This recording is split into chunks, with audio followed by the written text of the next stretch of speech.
주를 소개한 다음에 기도에 대한 말씀을 하고 있습니다. 그래서 오늘 18절 말씀에 모든 기도와 간구를 하되 항상 성령 안에서 기도하고 이를 위해서 깨어 구하기를 항상 힘쓰며 여러 성도를 위하여 구하라, 이렇게 말씀하고 있습니다. 이 예배소서도 옥중서신인데요, 옥에서 썼다는 거죠. 갇혀 있지만은 편지를 통해서 여전히 목회를 하고 있는 거예요. 예배소서, 빌립보서, 골로새서, 빌레몬서, 이게 옥중서신인데, 그 옥중서신의 기도에 대해서 다들 강조하지만 특별히 예배소서에서 강조를 하고 있습니다. 제일 앞에 예배소서 시작할 때 1장 17절에서 19절까지 우리의 깨달음을 위해서 기도한다고, 하나님을 더 알게 되기를 위해서 기도한다고 그랬고요. 또 예배소서 중간 3장 14절부터 21절까지는 우리의 믿음의 성숙을 위해서 기도한다고 그랬습니다. 더욱 믿음이 자라기를 위해서. 그리고 오늘 여기 6장 18절 19절에는 영적 싸움을 위한, 그리고 복음 전파를 위한 기도를 얘기하고 있습니다. 그래서 기도로 시작해서 이 서신을 기도로 맞추는 것처럼 오늘 본문의 구성들이, 내용이 그렇게 되어 있습니다. 전신갑주 6가지 요소들을 설명했는데 모두 다 귀하지만 여기 기도를 덧붙이고 있습니다. 이 기도는 전신갑주 6개 그 요소에 들어가지는 않지만 그 6가지의 우리의 전신갑주 무기가 활성화되게 되기에는 이 기도가 필요하다는 거죠. 특별히 우리 신앙의 싸움은 기도로 싸우는 겁니다. 믿음의 싸움이라고 하는 것은 사실은 기도로 승리해 나가는 거죠. 그래서 구약에 나와 있는 모든 전쟁 이야기는 우리의 신앙의 싸움을 예시해 주고 있는 것으로 볼 수 있는데, 일반 전쟁과 달리 그 기도 안에는, 그 전쟁 안에는 기도가 언급되어 있어요. 그래서 실제로 그들은 싸움을 기도로서 수행하고 있는 것을 성경에서 보게 됩니다. 사무엘상 7장 에베네셀의 기사가 나오는데요, 그 에베네셀에는 미스바에서 20년 동안 블레셋에게 압제를 당하고 있던 이스라엘이 사무엘과 함께 모여서 신앙 부흥을 일으키는데요, 그 이스라엘이 모였다는 이야기를 듣고 블레셋 군대가 쳐들어와요. 20년 동안 압제를 당했기 때문에 군인도 있을 리가 없고 무기도 있을 리가 없는데, 그 전쟁을 하나님 앞에 부르짖어 기도하는 것으로 수행을 합니다. 하나님께 부르짖어 기도할 때 하나님께서 우레를 발하셔서 그 블레셋 군대를 퇴각시키고 빼앗겼던 땅을 다시 되찾고 국권을 되찾는, 자존심을 회복하는 에베네셀, 하나님이 우리를 여기까지 도우셨다는 역사가 일어나는데, 그 전쟁을 수행한 무기는 기도였습니다. 저는 곰곰이 생각해 봤어요. 어떻게 군인이 나가지도 않고 전쟁에서 이길 수가 있을까? 우레를 받았다고 그러니까 아마 하나님이 번개를 쳐가지고 칼, 무기를 붙들고 있던 자들이 다 번개 맞아 죽은가 봐요. 여리고를 함락할 때도 성을 돌면서 기도할 때 역사가 일어났고요, 갖은 많은 전쟁들이 실제적으로 기도로서 전쟁을 수행해 나가는 것을 볼 수가 있어요. 더구나 이 기도는 어떤 특별한 일을 위해서만 한정적으로 사용할 수 있는 것이 아니고, 여기 오늘 18절에 표현할 때 모든이라는 말이 나와 있고, 항상, 또 항상이 나오고, 그 다음에 여러 성도를 위해서 이렇게 나와 있어요. 그러니까 기도의 포괄적인 성격을 얘기를 하고 있는 것입니다. 언제든지 무슨 일이든지 어떤 경우에든지 기도로서 먼저, 또 기도로서 그 과정을, 또 기도로서 일을 마무리한다는 얘기죠. 그래서 기도가 관련되지 않은 일은 있을 수가 없고 기도하지 않고 할 수 있는 일도 없다는 것을 얘기하고 있는 거예요. 그래서 오늘 모든 기도 헬라어는 프로슈케, 그리고 간구, 데시스인데 기도하고 간구가 같은 말을 중복한 것 같으면서도 간구는 어떤 특별한 간청을 하는 거, 기도는 좀 더 포괄적인 의미를 가지고 있어요. 그래서 어떤 경우에 하든 모든 기도든 다 하나님 앞에 이 영적인 싸움을 수행하는 데 있어서 그 모든 무기를 활성화해 주는데 이 기도가 필요하다 하는 것을 얘기하는 거예요. 마치 우리 스마트폰에는 많은 앱이 깔려 있는데 배터리가 들어오지 않으면 그걸 움직일 방법이 없잖아요. 자동차가 잘 만들어졌어도 거기에 가솔린을 넣어가지고 엔진이 작동을 하지 않으면 자동차가 운행이 될 수가 없잖아요. 그처럼 기도는 우리의 모든 신앙생활을 활성화해 주는데 동력이 되고 있다 하는 이야기입니다. 그래서 전신갑주는 우리를 든든히 세우기 위해서 주어진 거라면 무릎 꿇고 기도함으로써 그 전신갑주가 우리에게 온전히 작동할 수 있도록 그렇게 도와준다는 겁니다.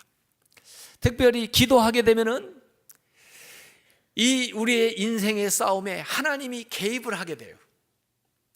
하나님이 우리와 더불어서 하나님의 손이 움직여서 그 일을 수행을 하게 되는 겁니다. 그래서 우리가 하는 것보다 더 훨씬 잘 또 능력 있게 할 수가 있어요. 이사야서 62장 6, 7절에 보면 이런 말씀이 나옵니다. 예루살렘이여, 내가 너의 성벽 위에 파수꾼을 세우고 그들로 하여금 주야로 계속 잠잠하지 않게 하였느니라. 너희 여호와로 기억하게 하시는 자들아, 여호와가 기억하는 너희들, 우리에게 얘기하는 것, 너희는 쉬지 말며 또 여호와께서 예루살렘을 세워 세상에서 찬송을 받게 하시기까지 그로 여호와로 쉬지 못하시게 하라, 그렇게 얘기했어요. 하나님 우리를 기억하고 관심 갖고 계시는데 우리가 계속해서 기도하면 하나님도 쉬지 않고 우리를 위해서 도와주신다는 거예요. 그래서 기도하는 것은 하나님을 동역자로 만드는 것이고 우리의 모든 싸움을 기도함으로써 하나님과 함께 수행해 나간다고 하는 것이 성경에서 계속 우리에게 권면하는 겁니다. 더구나 신앙의 싸움의 목적은 우리의 거룩함입니다. 거룩한 삶을 위해서 믿음의 싸움을 하게 되는데 그 앞에 나오는 말씀, 성령의 검, 그리고 여기 나오는 성령 안에서의 기도, 이 말씀과 기도를 통해서 우리 성도들이 거룩해져요. 그게 디모데전서 4장 5절에 언급되어 있죠. 하나님의 말씀과 기도로 거룩하여짐이라. 우리가 거룩하게 이 영적인 싸움에서 승리자가 되는 길은 말씀 그리고 기도, 이것으로서 수행해 나가는 거죠. 그래서 앞에 나와 있는 6가지 전신갑주의 요소들, 의, 진리, 평안의 복음, 믿음, 구원, 말씀, 그 외에 오늘 언급하는 성령 그리고 기도, 이걸 통해서 우리의 신앙생활이 온전해지게 된다. 예배서서에는 기도에 대한 이야기도 이렇게 나오지만 또 역시 예배서서에 성령에 대한 말씀도 많이 나와요. 성령의 사역에 대해서 언급하는데 우선 처음에 4장 30절에 성령을 근심되게 마라라는 말씀이 나와요. 성령께서 우리 안에 말씀하는데 우리를 인도하시려고 하는데 천국까지 우리를 데려가실 텐데 그 말을 거부함으로써 성령을 근심되게 하지 말라는 거예요. 성령을 근심되게 하면 그 대척점으로 마귀가 틈을 탄다 그랬어요. 그래서 성령을 근심하게 하지 마라 하는 말씀이 나와 있고, 그 다음에 더 나아가서 5장 18절에는 성령의 충만함을 받으라 그랬어요. 성령을 근심되게 하지 않고 성령의 인도함을 따르다 보면 사실은 성령 충만하게 돼요. 성령 충만하게 되라는 거죠. 그 대척점은 술 취하지 말아요. 술 취하지 말고 오직 성령의 충만함을 받아라. 그리고 세 번째 언급된 게 성령의 검, 말씀을 가져라는 거예요. 이것은 전신갑주에서 공격도 할 수 있고 방어도 할 수 있는 무기예요. 성령의 검, 말씀을 가져라고. 그 다음에 그 모든 전신갑주를 활성화시켜 줄 수 있는 성령 안에서 기도하라는 거예요. 항상 성령 안에서 기도하라. 그것이 오늘 말씀에 나와 있어요. 그래서 성령님이 어떻게 우리와 함께 이 영적인 싸움을 수행하시면서 우리를 하나님의 자녀다운 삶을 살게 하는가 하는 그 사역에 대한 이야기들을 이 예배서서에서 우리에게 계속 가르쳐 줍니다. 그러면 성령 안에서 기도한다는 게 뭘까? 그건 무슨 방언으로 기도해라, 또 어떤 신비적인 이야기를 의미하는 게 아니에요. 우리의 기도가 성령의 영향력 안에서, 성령의 인도하심 안에서 기도가 되어져야 된다는 거죠. 그래야 온전한 기도가 되고 또 성령님과 함께하는 기도가 되는 거죠. 그래서 성령의 감화와 그의 도우심을 받으면서 기도하는 겁니다. 사실은 성령은 무엇보다도 우리를 어떻게 도와주시냐? 기도를 도와주시는 것으로 우리를 도와주세요. 하나님이 우리 안에 들어와 계시는 게 성령이시거든요. 이 성령이 우리를 위해서 기도해 주세요. 또 하나님 우편에는 예수님이 계셔서 우리를 위해서 중보해 주셔요. 이렇게 기도로 도와주시는 겁니다. 로마서 8장 26절에 보니까 이와 같이 성령도 우리의 연약함을 도우시나니, 우리가 연약한데 우리를 도와주세요. 성령님이 뭘로? 우리는 마땅히 기도할 바를 하지 못하나, 기도하지 못했기 때문에 연약했고, 기도할 수 있으면 강해질 텐데 오직 성령이 말할 수 없는 탄식으로 우리를 위하여 친히 간구하시느니라. 성령께서 우리의 기도를 도와주시는 걸 믿으시기 바랍니다. 그 기도를 통해서 우리의 연약함이 해결되는 거예요. 로마서 8장 27절에도 마음을 살피시는 이가 성령의 생각을 아시나니, 하나님께서 성령을 통해서 우리를 아시고 또 성령이 우리를 하나님과 소통되게 만들죠. 성령의 생각을 아시나니 이는 성령이 하나님의 뜻대로 성도를 위하여 간구하심이니라. 기도의 핵심은 하나님의 뜻을 구하는 거예요. 그런데 성령님께서 하나님의 뜻을 아세요. 또 성령님은 우리에게 무엇이 필요한가를 아세요. 그래서 하나님과 우리가 이 성령님을 통해서, 성령님의 도와주시는 그 기도를 통해서, 우리를 위해서 간구하시는 걸 통해서 우리가 온전해진다는 거죠. 그래서 성령 안에서 기도한다는 것은 성령의 도우심을 구하면서 성령의 인도하심을 따라서 기도하는 겁니다. 그래서 실제로 기도하다 보면요, 자기가 생각한 것과 기도가 조금 달라지기도 해요. 또 기도하다 보면요, 하나님의 뜻을 알게도 돼요. 기도하다 보면요, 기도의 영역이 넓어져요. 기도해야 될 사람이, 기도해야 될 일이 생각나요. 또 기도하다 보면은 하나님께서 나를 향해 가지고 있는 뜻들이 내 안에 깨달아지면서 영감을 얻게도 되는 거죠. 그게 성령 안에서 기도하는 것입니다. 그래서 오늘 말씀에 항상 성령 안에서 기도하고 이를 위하여 깨어 구하기를 항상 힘쓰며, 이 자신을 위한 기도예요. 그리고 더 나아가 여러 성도를 위하여 구하라. 먼저 자신을 위해서 깨어 성령 안에서 기도할 뿐만 아니라 또 다른 사람을 위해서 중보의 기도를 하라 하는 얘기입니다. 더 많은 사람을 위해서 기도하는 거예요. 우리의 기도의 영역이 넓어지면 넓어질수록 더 영향력 있는 사람이 되는 거고 더 능력 있는 사람이 되어가는 거예요. 그래서 기도의 분량이 커지는 겁니다. 이번 올림픽에 현재까지 금메달 9개를 확보했어요. 현재 8위인데 목표 한 10개를 받을지는 모르겠습니다만 어쨌든 이번에 경기를 이렇게 보면서 물론 거기 나간 선수들이 다 훌륭해요. 메달 딴 사람만 뭐 대단한 게 아니고, 그런데 공교롭게도 메달을 딴 친구들 이렇게 보니까 그 형제 자매들이 신자들이에요. 하나님께 영광을 돌려요. 그 태권도 하는 뭐 김소희 그 메달 딴 그 자매는 경기하면서 속으로 주야 주야 주야 하면서 했답니다. 그게 다 기도죠 뭐. 그런데 그분 그 자매만 기도한 게 아니고 그 부모들 그리고 그 교회 뒤에서 중보기도 하는 겁니다. 그 시간에. 여러분 신자들이라고 이 올림픽 나간 선수들의 신자 비율이 뭐 우리 일반 비율이 어떻게 일반 사람들 한 20% 크리스찬이죠. 그런데 보세요. 메달리스트들이 거의 다 신자예요. 기독교 신자예요. 장혜진 그 양궁 그 선수 이관왕도 아주 독실한 크리스찬이에요. 기도하면서 한 발 한 발. 또 박상영 처음 그 펜싱에서 금메달 딴 그 친구도 아주 하나님께 영광 돌리고 그렇게 하더라고요. 전부 제가 볼 때는 중보기도 하는 사람들이 그 올림픽 나가 있는 우리 선수들을 위해서 열심히 아마 교회마다 모여가지고 기도할 거라고요. 우리 교회도 지금 여러분들 기도 제목을 두고 월요일마다 가서 기도하고 중보기도 팀이 계속 기도하고 있는 거예요.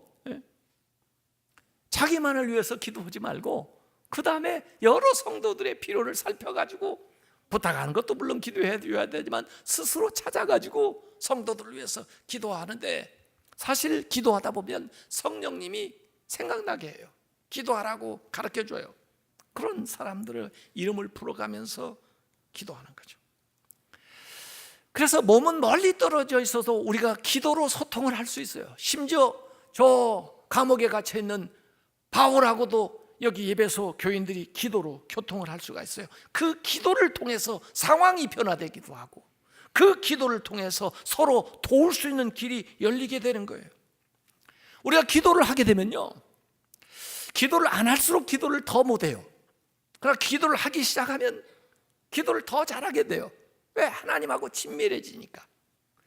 대화를 안 하면 대화할 게 더 없어요. 그러나 대화를 하기 시작하면 대화의 폭이 넓어지고 대화의 깊이가 있어져요. 하나님도 우리가 친밀하게 기도로 사귀기 시작하면 더 기도할 일이 많아지고 하나님과의 그 관계가 더 깊어지는 거죠. 하나님의 임재를 우리가 경험하는 방법은 기도밖에 없어요. 제가 미국에서 유학 생활할 때 학과 끝나고 와서 저녁 늦게 이제 아이들하고 좀 놀아주려고 잔디밭에 가서 연 날리기를 하는데요. 우리 아들 연은 올라가다가 곤두박질을 치는데 제 딸아이 연은 잘 올라가가지고 안 보일 정도예요, 밤에. 그래서 신영아, 네 연 어디 갔어? 없어졌네. 그랬더니 아니에요. 저기 하늘에 있어요. 안 보이는데 없어졌지. 안 보이는데 어떻게 알아? 그랬더니 Daddy, feel it. 이 연줄을 한번 만져보세요. The kite is pulling me up. 연이 저 위에서 나를 당기고 있잖아요. 그래서 연줄을 만져보니까 팽팽해요. 눈에 보이지 않아도 저기에 연이 있다는 걸 어떻게 알아요? 연줄을 만져보니까 알아요. 하나님이 계시다는데 어떻게 하나님을 알 수 있어요? 우리가 기도의 줄을 잡고 있을 때, 하나님 앞에 기도할 때, 그때 하나님이 임재하시고 하나님이 살아계시다는 것을 여러분이 스스로 느끼게 돼요. 여러분이 어떻게 여러분이 사랑받는 하나님의 자녀라는 정체성을 가질 수가 있어요? 기도할 때예요. 여러분이 기도할 때 하나님이 여러분의 기도를 듣는다는 걸 알게 될 겁니다. 여러분이 기도할 때 하나님이 여러분을 얼마나 사랑하시고 여러분에게 관심 갖고 계시다고 하는 사실을 기도하는 사람은 알 수가 있어요. 기도할 때 우리는 하나님의 능력을 경험하게 됩니다. 하나님이 내가 생각한 것보다, 내가 노력한 것보다, 내가 기대한 것보다 더 놀랍게 역사하시는 것을 기도하는 사람들은 다 경험을 하면서 하나님은 능력이 많으신 분이구나. 하나님은 불가능이 없는구나. 이걸 우리가 경험하는 거예요. 우리가 기도할 때 하나님의 위로하심을 경험하게 됩니다. 우리가 하나님 앞에 기도할 때 하나님 우리의 마음을 만져주시고 세상 사람들이 위로할 수 없는 방법으로 하나님께 와서 우리의 마음을 회복시켜주고 우리의 상한 마음을 고쳐주세요. 기도할 때 하나님의 임재를 경험하게 되고, 기도할 때 내가 누군가를 알게 되고, 기도할 때 하나님의 능력을 알게 되고, 기도할 때 하나님의 위로하심을 알게 되는 겁니다. 그래서 기도해라, 다른 성도를 위해서. 그리고 세 번째로 바울이 나를 위해서도 기도해달라, 자기 기도를 부탁하는데, 이 부탁하는 내용이 아주 구체적이에요. 그러니까 기도를 이렇게 해라 하고 가르쳐 주는 것 같아요. 아주 실례를 들어서 자신을 위해서 이렇게 기도해달라고 19절과 20절에 바울이 부탁하고 있습니다. 또 나를 위해 구할 것은 내게 말씀을 주사 나로 입을 열어 복음의 비밀을 담대히 알리게 하옵소서 할 것이니, 이 일을 위하여 내가 쇠사슬의 메인 사신이 된 것은 나로 이 일에 당연히 할 말을 담대히 하게 하려 하심이라. 바울이 여러 성도를 위해서 구하라 그리고 그 다음에 나를 위해서 기도해 주는데, 뭘 구해달라? 이를테면 바울이 지금 고난받고 있잖아요. 바울이 지금 감옥에 있잖아요. 그러니까 우선 쉽게 나 좀 이 고난에서 벗어나게 좀 기도해달라, 그렇게 부탁할 수 있는데 그렇게 부탁하지 않아요. 내가 지금 매여 있는데 이 감옥에서 좀 나가게 해달라고 기도해달라, 그 얘기를 하질 않아요. 오히려 나에게 하나님의 말씀을 달라고 기도해라. 말씀을 달라. 저도 이 바울의 그 같은 심정을 가지고 있으니까 여러분들에게 부탁할게요. 저를 위해서 기도할 때는요, 하나님 한 목사에게 말씀을 주세요, 그렇게 좀 기도해 주세요. 정말이에요. 말씀이 갈급해요. 하나님이 주신 말씀을 받아 전해야죠. 그러죠? 자유로 말을 전하겠어요? 제가 일주일 내내 하나님 앞에 기도하는 건 그 기도입니다. 하나님, 무슨 말씀을 전할까요? 말씀을 주세요. 전할 말씀을 주세요. 영감을 주세요. 그 기도하는 거예요. 잘 때도, 어느 때는 자다가 생각날 때가 있어요. 이게 주시는 말씀인가 보다. 일어나가지고요, 자다가 적어놔요. 왜냐하면 잊어버리니까. 요새는 스마트폰이 있어서 참 좋아요. 기도하다가도 생각나면 잠시 눈 뜨고 거기에다가 메모를 해놔요. 책을 읽다가도 메모를 해놔요. 말씀을 달라 기도하는 거예요. 말씀. 하나님이 주신 말씀을 전해야죠. 그래야 성도들이 은혜를 받죠. 하나님이 주시지도 않은 말씀을 어떻게 전하겠어요? 그건 자의적으로 전하는 얘기밖에 되지 않잖아요. 그래서 말씀을 달라고 자기의 사명을 잘 감당할 수 있는 그 말씀을 달라고 기도하는데, 이 복음의 비밀이라 그랬어요. 복음의 비밀. 왜 비밀입니까? 우리에게는 다 알려져 있지만은 아직도 세상에 모르는 사람이 많아요. 이 얘기를 해도 깨닫지를 못해요. 그렇기 때문에 비밀이에요. 보고도 몰라요. 죄사함에 대해서 그렇게 얘기하는데 죄사함의 기쁨이 얼마나 큰데 그 기쁨을 누리지 못해요. 구원에 대해서 그렇게 얘기해줘도 믿지를 못해요. 십자가에 대해서 그렇게 얘기를 해도 감동이 없어요. 부활에 대해서 그렇게 얘기를 해도 받아들이질 않아요. 그게 비밀이에요. 이 복음을 전하는데요, 바울이요, 당연히 할 말씀을 담대히 하게 기도해달라는 거예요. 사실은 이 기도는 두 가지예요.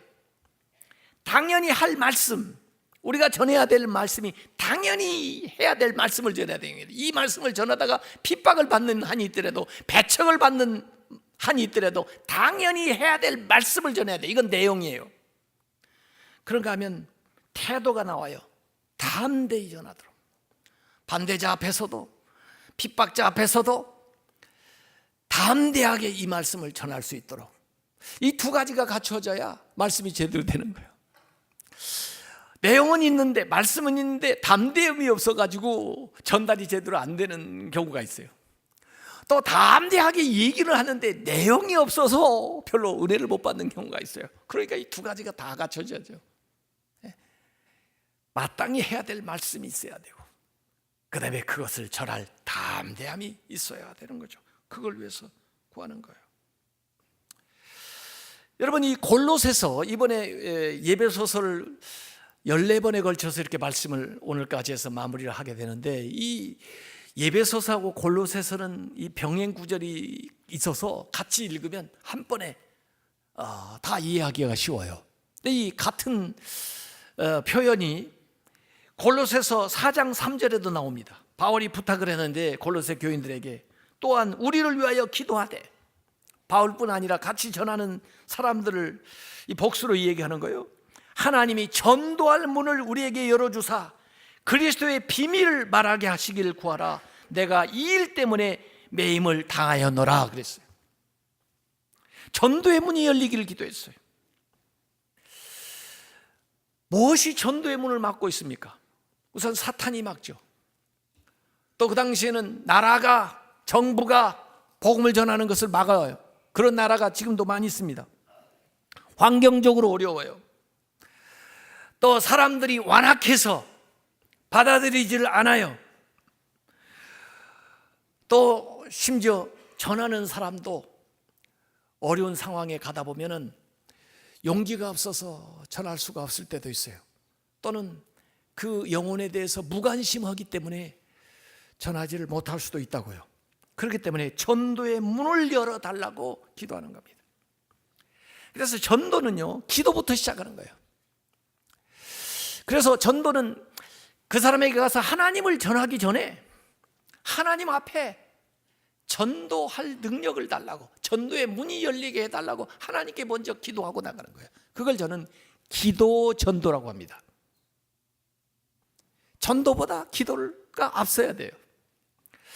그래서 그분이 마음 문이 열리도록, 그분이 내가 얘기할 때 받아들일 수 있도록 그 대상자를 위해서 기도해야 되고, 또 나를 위해서 기도해야 돼요. 내가 그분의 영혼을 사랑하고, 또 이 말씀의 가치를 정말 귀하게 여기고, 또 이 말씀을 담대하게, 또 기회가 나는 대로 나도 전할 수 있게 해달라고 기도하는 거예요. 그래서 이 기도 전도는 자신을 위해서 기도하는 것이고, 또 나아가서 복음을 받아야 될 상대방을 위해서 기도하는 겁니다.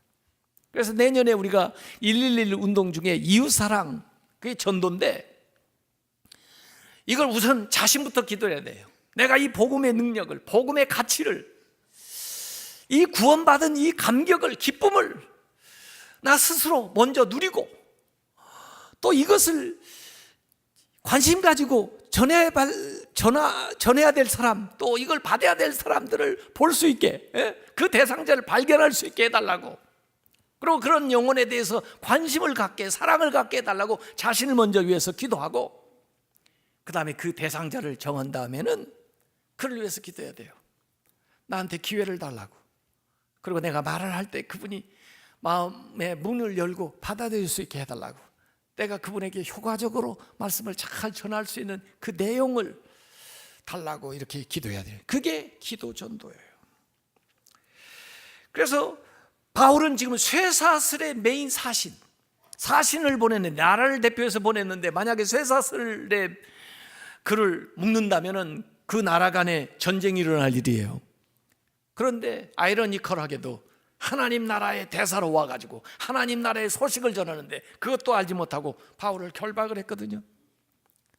그 상태에 놓여 있지만은 여기에서 내가 벗어나게 해달라고 자기의 안전을 구하는 것이 아니고, 이 일이 복음을 전할 수 있는 기회가 되게 해달라고 기회를 구하고 있어요.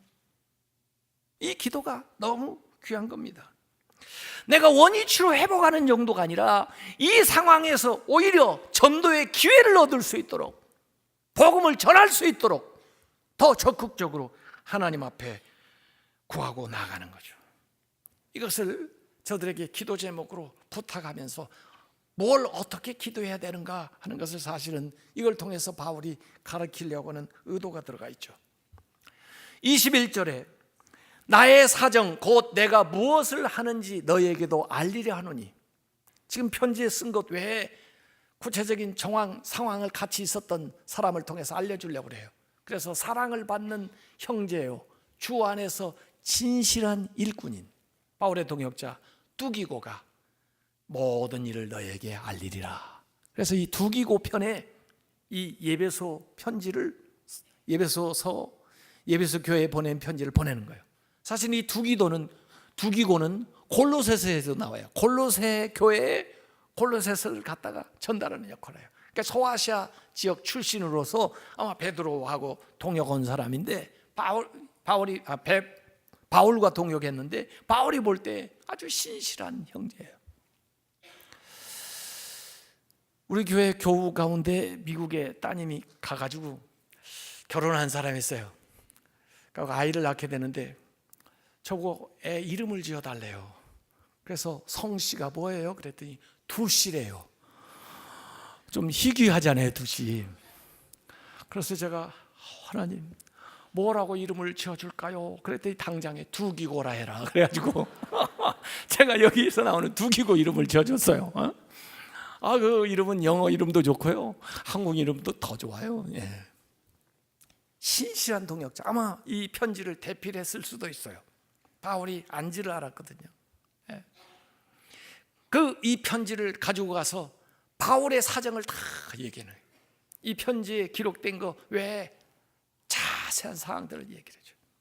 그리고 그곳에 있는 예배소 교인들에게 위로를 줘요, 힘을 줘요. 그래서 이 두기고가 한 역할은 성령 같은 역할이에요. 성령, 예?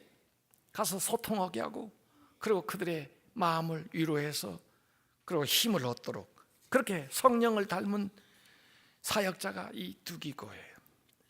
마지막 23절, 24절에는 바울의 축도가 나와 있습니다. 근데 사실 이 축도도 기도예요. 아버지 하나님과 주 예수 그리스도로부터 평안과 믿음을 겸한 사랑이 형제들에게 있을지어다. 우리 주 예수 그리스도를 변함없이 사랑하는 모든 자에게 은혜가 있을지어다. 그래서 사실은요, 제일 앞에 평강이 나오고요, 제일 뒤에 은혜가 나와요. 그리고 가운데에 믿음을 겸한 사랑이 나와요.